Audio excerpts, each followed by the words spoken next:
Today we're picking the winners for the hashtag Tim's contest for 24-25 Tims. We're gonna have a randomized draw right now for the winners. Again, 2 winners. Second place, all the pulls. So everything I pulled from 300 packs. And the first place prize will save this binder and 200 sealed packs. Tape is still intact there. So yeah, it's gonna be picked via randomized draw. Let's cut to that now. Alright, let's pick a winner for the hashtag Tim's contest. Let me gather these comments. We're not gonna allow duplicate users and anything goes. So let's fetch these comments. There we go, 488 comments. Seems pretty darn low for the hashtag Tim's contest. I don't know if like YouTube's deleting it thinking it's spam, but that's kind of concerningly low there. I might have to rework this contest if that's the case. Let's pick the winner. So the first click here will be second place, all my polls. You have to say hashtag Tim's in here. So let's pick the second place winner right now. Bam. There you go. Thanks for showing what's in the set. Hashtag Tim. So, Brent Haraba, you're the second place winner. Congratulations. Get in contact with me. Contact info will be in the description. Your best bet will be the email. I'll sign in on Instagram for the first time in 3 months to check that too, but email is your best bet. So, congratulations, Brent Haraba. You're the second place winner. And now let's pick the first place winner. He gets 200 sealed packs and the binder. And that is Mr. Panama Jr. Hashtag Tim's. Congratulations. You win 200 sealed packs and the binder. Both of the winners have 1 week to claim the prize. Again, contact info will be in the description. Alright, so congratulations to the winners. Again, contact info will be in the description. You have 1 week to claim your prize. So thank you to everybody entered the contest this year. And let's get on to the main video. But before we get into today's video, this video is sponsored by GP Sports Cards. Be sure to check out the Total Sports Cards in-store buying event going down this Wednesday, November 6th from 10 a.m. to 6 p.m. in which Total Sports Cards is buying a ton of cards, providing early cash for those who might be looking to get some more funds before the Fall Expo. That is Total Sports Cards, located on 3505 Lakeshore Boulevard West in Toronto. Total Sports Cards will also be buying a bunch at the Fall Expo, including having an option to walk up and sell your cards, which will include assisting you in comping your cards and possibly giving you 75 to 90% cash payout on your cards. And also, don't forget, Total Sports Cards will have all the boxes for the Upper Deck Raffle Redemption program. So be sure to check it out and mention zeeree for an additional pack. So thank you, G, for sponsoring today's video. All links in the description. Let's get to today's video. So we got some pickups.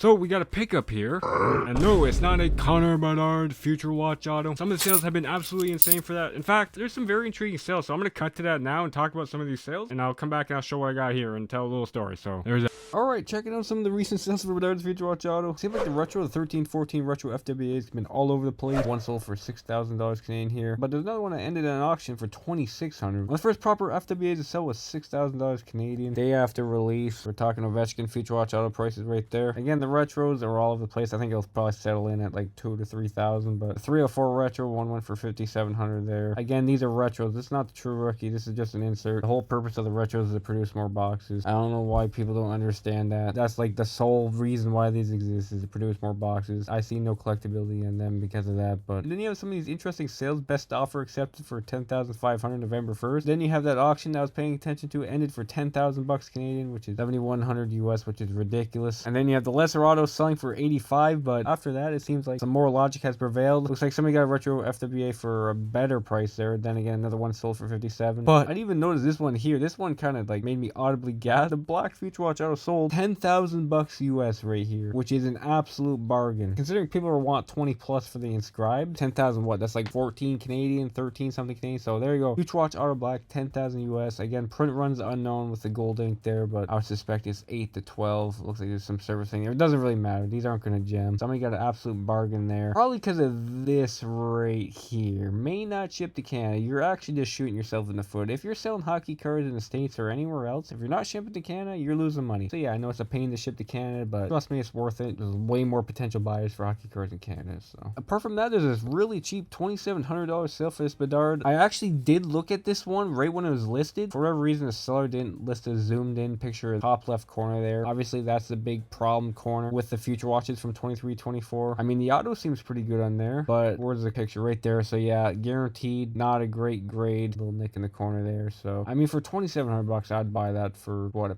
PSA 8 right there. So the auto is really nice there. There is some inconsistencies with Bedard's autos, so that's a good buy, even though you're not going to get a 10 for sure. And then you see the free fall, the retro Future Watch as expected, and the most recent sale for 42, which is still too high. I think that's what, 58 Canadian, still ahead of Crosby and right around Ovechkin. Ovechkin prices. So yeah, some interesting notes week 1 of the Bedard Future Watch autos. So yeah, here's the purchase. It's not a Connor Bedard Future Watch auto. Eventually I do want to get one if the prices come down to reality, but this definitely isn't one. In fact, I actually bought this card in August. Now some context, this wasn't the card I was going after. I'll just show what I was going after. It was this Austin Matthews 16-17 Platinum Seismic Gold rookie auto. As soon as I saw that, I was like, okay, I have to go after it, which I absolutely did. Now mistakes were made along the way. First off, sold quite a few things. I sold the Connor Bedard o-pee-chee Purple Marquee rookie. Sold that one privately. I sold the Rainbow rookie of Bedard. So this right here is essentially my only Connor Bedard card left. I sold the 2 o-pee-chee cards questionably. I kind of regret getting rid of the purple. Again, sold that privately. Also, I had that raw Austin Matthews Future Watch auto. I sold that one as well. The individual that bought it graded it and immediately got a PSA 10 question mark and immediately listed it for a really high price, basically saying I'm a dummy moron. Even though if you look at the bottom right corner, there's noticeable edge wear. This has a 9 corners from Beckett and this is less noticeable there. And also, there's literally a surface indentation, like right around the autograph there. So yeah, I kind of hate grading and the subjective nature of it, because essentially the standards of a 10 depends on the grader in that day. Like, they're ready to throw hands, they're probably not going to give you a 10, but you know, if they're in a good mood, they'll be handing out 10s everywhere. So got bum frick there, it's fine, whatever, nothing new there. But back to that Austin Matthews Seismic Gold auto, I did not win it. Kind of glad I didn't. I was a pretty high bidder there. I put a pretty high bid because those are quite rare, but ended up not winning that card. So after that, I was looking for other cards. I was actually looking for some McDavid Platinum rookie autos, but not pulled the deal for any of them. Even though a week after I got this card, a viewer emailed me saying they have 2 for sale, but I already bought this card, so that didn't work out. But I decided to get this card, so let's show the card here. How am I going to show this? Well, there you go. Of course it's Beckett, because anything from like the mid 2010s is all Beckett for hockey, but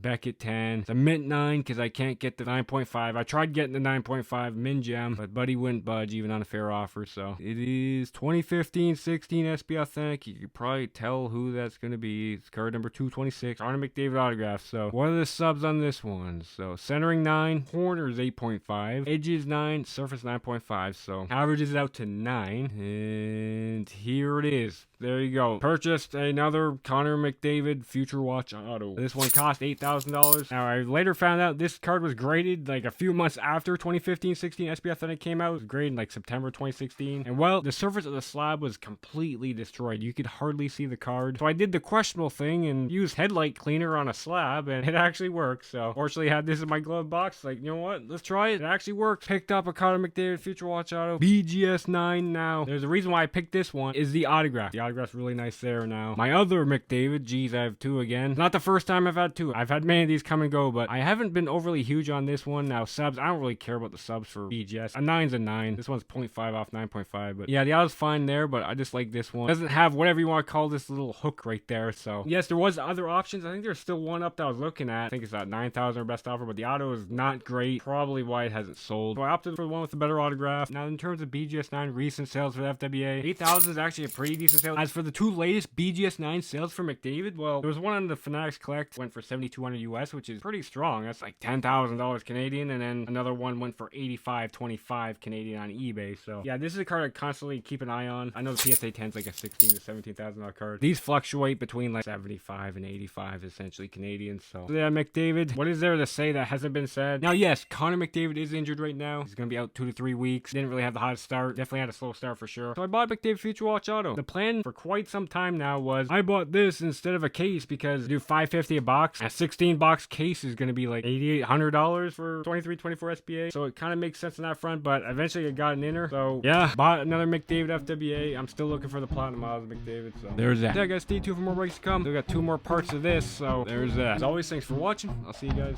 later.